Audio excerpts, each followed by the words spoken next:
learn about that neurofeedback can help with anxiety, depression in different ways, a lot of different things. But I'm going to go ahead and get started here with the webinar. And you guys have questions, I'll go back and forth and then move on from there. Let's go ahead and go to present mode. Okay, so 10 ways that neurofeedback really helps support your any autism spectrum that you have and the ways that it will do that. So again, I'm Victoria Valdez. I'm a licensed marriage and family therapist. I own Trice Energy Counseling, which is a group practice located in Brentwood, Tennessee. We have a lot of different awesome therapists who can support your guys' needs. Thank you, thank you. We have a great team of wellness providers who provide all sorts of services from doing anxiety wellness intensives, free mental health and wellness webinars, a lot of different variations of services. In addition to being a licensed marriage and family therapist, I'm also a parent coach and a neurofeedback provider. I lead the Spanish speaking therapist group for the state of Tennessee. So I also provide services in Spanish. But if you feel like you're looking or you need more services, I can hook you up with other Spanish speaking therapists in the state of Tennessee. I'm a mom of 3 myself. I'm neurodivergent. I have ADHD. 2 of my children do as well. I love Latin dancing, salsa, merengue, cumbia, bachata, the outdoors, doing fun things. So now you've learned a little bit about me, you've learned about my group practice, and we're going to jump in and talk about the autism. So autism affects one out of every 36 children in the United States. So definitely if you're a parent or a guardian of a child who has autism, you're not alone. 1 in 36 children are on the autism spectrum. We know that this is current from the CDC from the year of 2017, that there's approximately 5,437,988, so 2.21% of the adult population in the United States also are dealing with autism. So they're on the autism spectrum. So what's really amazing is that we have brain waves that actually really affect and are a vital key to our mental health and wellness. We have 5 different brain waves, and if any of those brain waves are difficult to access, are being suppressed or overacting, or like over just hyper active, then that can really affect our mental health and wellness. So neurofeedback is LENS neurofeedback. So there is traditional neurofeedback, and then there is in the neurofeedback different types of neurofeedback, but all doing roughly the same outcome.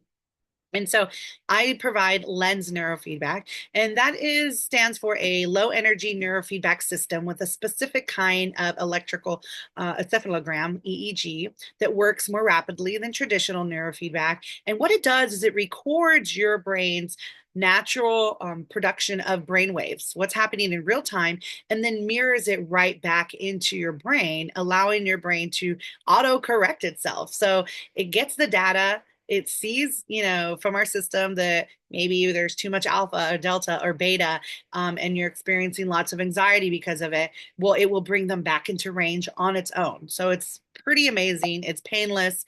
It's medication free. People love that, to have a holistic alternative. So I said a lot about brainwaves. So let's talk about more about them.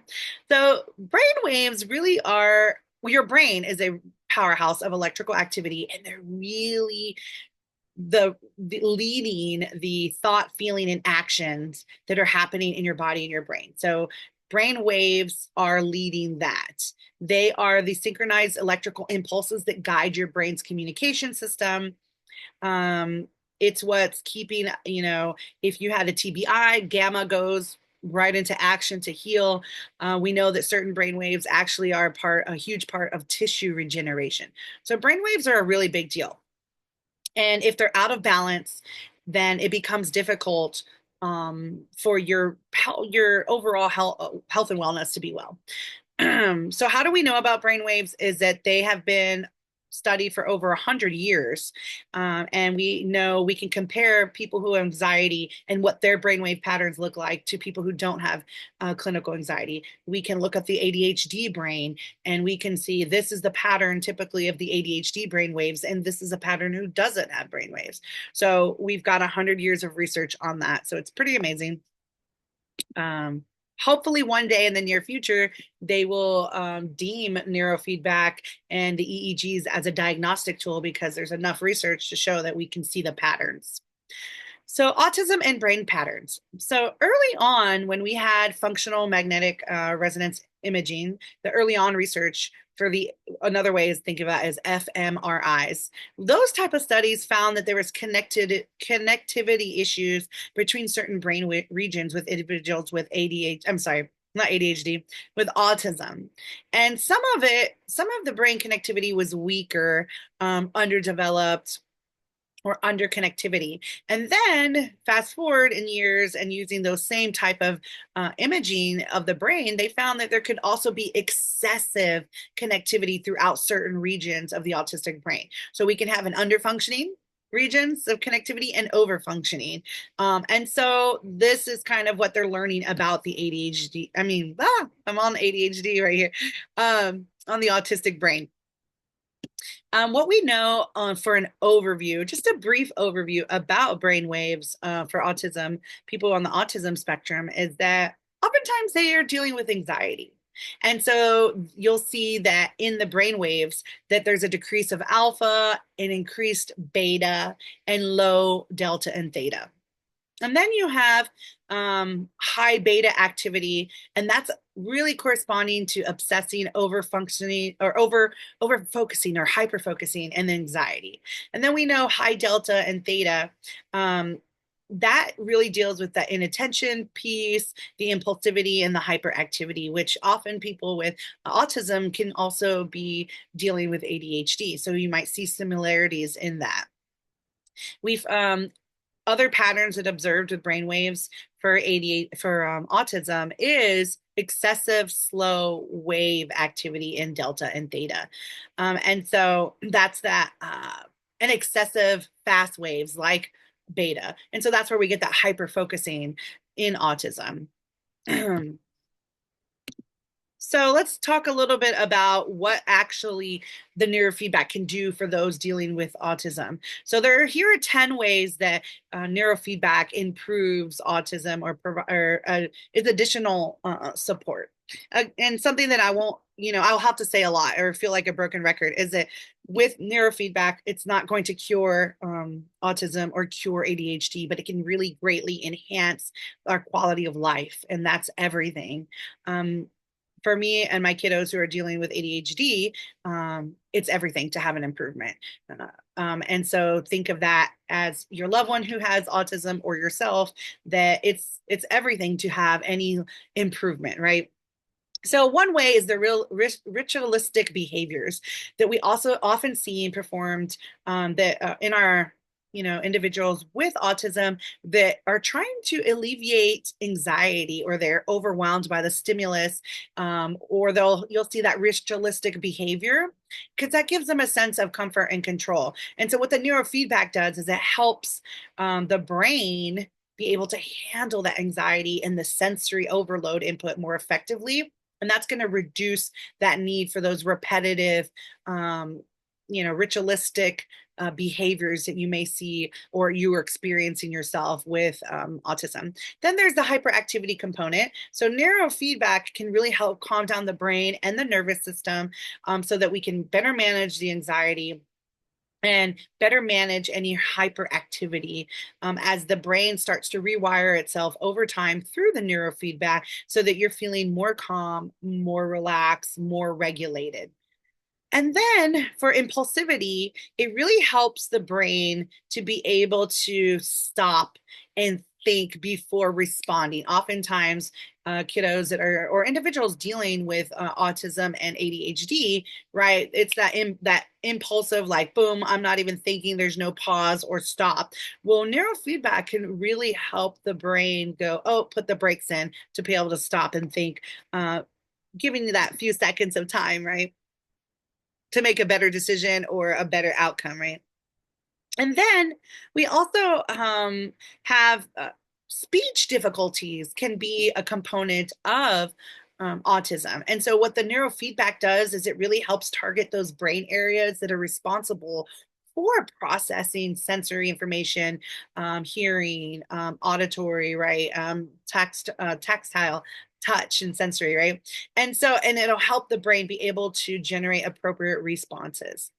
It can improve people with autism, their conversational skills, helping understand better what is being communicated with them, and then helping them be able to formulate appropriate responses. And then difficulty following directions from authority figures can be really challenging for individuals with autism. And so processing directions can feel really overwhelming because they're different moving parts, right? Neurofeedback helps the brain's ability to process that information more effectively, more in a calm, regulated nervous system state. And it also helps with motivation. And so if there's low motivation in the tank, you're going to see an improvement in those areas with the neurofeedback so that your kiddo or the adult can follow along with instructions or changes in transition times. And then we have anxiety, which I kind of touched about that a little bit over through each one of these points. Here we are, number 6.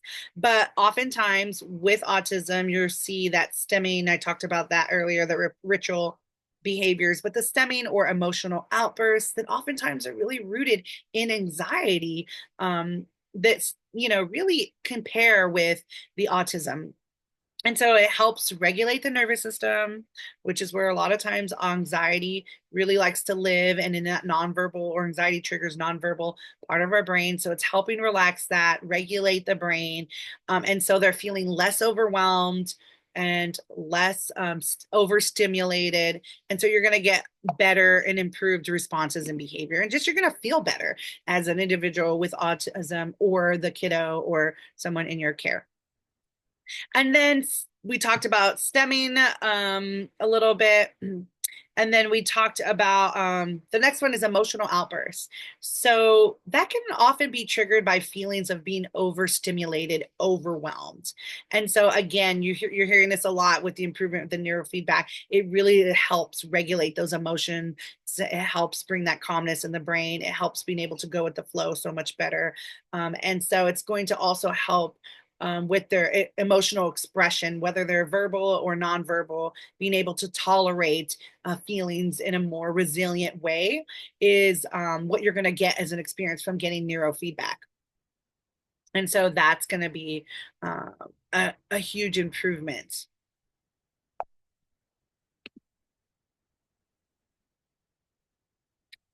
Here's number 9. So, social skills challenges.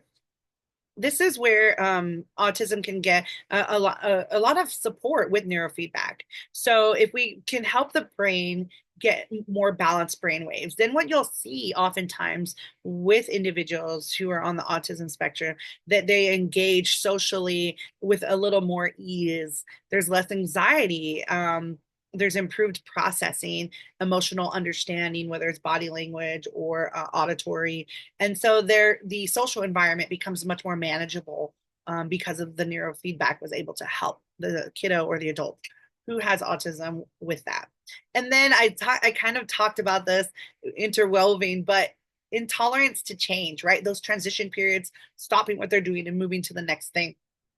Unexpected situations can be really difficult for individuals with autism. And again, the neurofeedback helps our brain adapt and be flexible to new or surprising information in a calm, emotionally resilient manner. And so you're going to see a reduction in stress during transition times, and it's going to help them be able to cope much more easier. Okay, so you heard me talk about the improvements that someone with autism can receive through neurofeedback, through the LENS. Let's talk a little bit about what the LENS system is, right? Um, a little bit deeper. So in this picture here in my webinar, um, what you see here is a neurobit box, and then you see wires that are blue, green, yellow, and black, and then another set of wires that are black, red, white, and brown. So those are the Christmassy colored lights, I like to call them, the red, white, and green, are more for body. So for pain management, or for young children who need less saturation of neurofeedback. And then the other ones that have the two, I call them jumper cables that clip on your ears, they're clips, and then the two head sensors. So those are placed on the head. The technician will move them around the head, and then when we're either applying the neurofeedback or if we're doing a brain map, a full brain map. And then this is our neurofeedback system in this picture. That's kind of what the brainwaves look like that you get to observe in the session while we're recording and mirroring the information right back into your brain so that your brain can make a change on its own. All right. Here we have in the webinar is two brain maps. We have a standardized brain map and then a suppression map.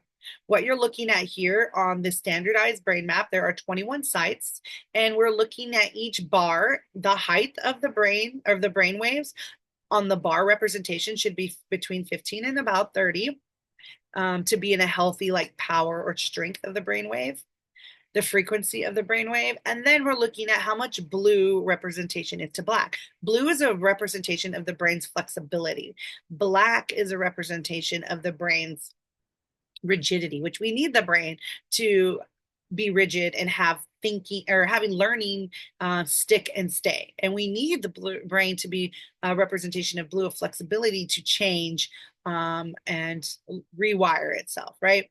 And so for each black bar, there should be about 35% blue on the bar. Anything less than that, it is significantly under functioning or suppressed. Anything higher than that, it's typically over functioning. So in this brain map here, you can see that all the sites in the suppression map are suppressed. Orange represents suppression. And then pink means it's over functioning. So there are no over functioning areas in this portion of the map. So here, what you're seeing here in the webinar is a model of our brain map that you get when you're our client. You get a workbook that gives you tips and strategies. And then also you can follow along and see, oh, you can correlate. FP1 is the area in the region of the brain right here that is associated with attention, focus, and depression. FP2 right here in our executive function area is anxiety, impulsivity, addiction, restraint of impulse. Then FPZ is our general decision making and judgment. FZ is our organization, working memory, and staying on task. I could go on through all the 21 sites, but this is where when you book your brain mapping consultation intake, then this is where we get to map those 21 sites and see how the brain is functioning in real time. And it also gives us a roadmap of how to move forward in the next time for services when you're getting regular neurofeedback to support the outcomes that you want or the goal. Then we can see where to start based on your brain map. So here are client self-reports and and parent reports overall for improvements from LENS within the first 48 to 72 hours. So clients generally report feeling relaxed, mental clarity, thinking clearly, increased motivation, easier to problem solve, improved focus, concentration, or attention, increased relaxed state, reduction in irritability, increased ease of going with the flow, or handling unexpected changes or transitions, a reduction in anxiety, improved confidence, improved mood, improved sleep, a reduction in negative thoughts, improved appetite, increased feelings of happiness, increased creativity. You're going to see that reduction of OCD or repetitive stemming. And so this is just a snapshot of what people report feeling. So people ask, how long do the changes last? This sounds amazing and wonderful, Victoria, but like, how long does it last, right? And how often do we need sessions to feel better, right? So I've got the deets, guys. Children and adolescents, their brains are more flexible, more neuroplasticity, right? So less sessions are needed typically. On average, depending on what the goal is, we're looking at 6 to 11 sessions, maybe even less depending. For adults, our brains are a little bit less flexible, and on average, we might need 11 to 20 depending on the goal. Then if you have complex issues or neurological or neurodevelopmental issues, then you're looking at more sessions at a higher level of consistency. For example, these are all under the umbrella here: autism, ADHD, Parkinson's, dementia. Again, not looking for a cure, but looking for improved functionality. Complex trauma, OCD, anything more heavy or complex, you are looking at 40 to 100 plus sessions. There are case studies with kiddos who are on the autism spectrum that needed 100 to 200 sessions before the improvements sticked and stayed, right? And so it really is a case by case situation. So how much is our wellness investment, right? Like how much is this going to be? So fees to do a brain intake brain mapping, where that's your roadmap, kind of like your treatment plan. And we get to look at the functionality, and we get to determine and tell you like, oh, this is how your brain is waves are working, which ones are working well, which ones aren't, right? That's a 60-minute intake of a full brain map, and it's $250. But please check out our website, follow our Facebook page and our Instagrams and our TikTok professional TikTok, all of those, because that way join our newsletter. It's a big deal. You get to be the first to see when we're running specials. We run specials very often so that we can make it as affordable as possible to clients. So jump on those opportunities as a new client. And so then we have, it's $100 per 25-minute session.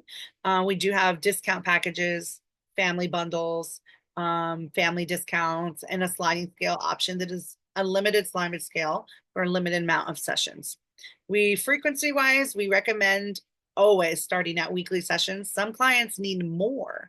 Some need up to 2 or 3 times a week, depending on what it is. Or some people are hitting it hard in the summertime, and so they're coming 2 or 3 times a week so they can quickly move through feeling better, getting the result that they want before their kids get back to school.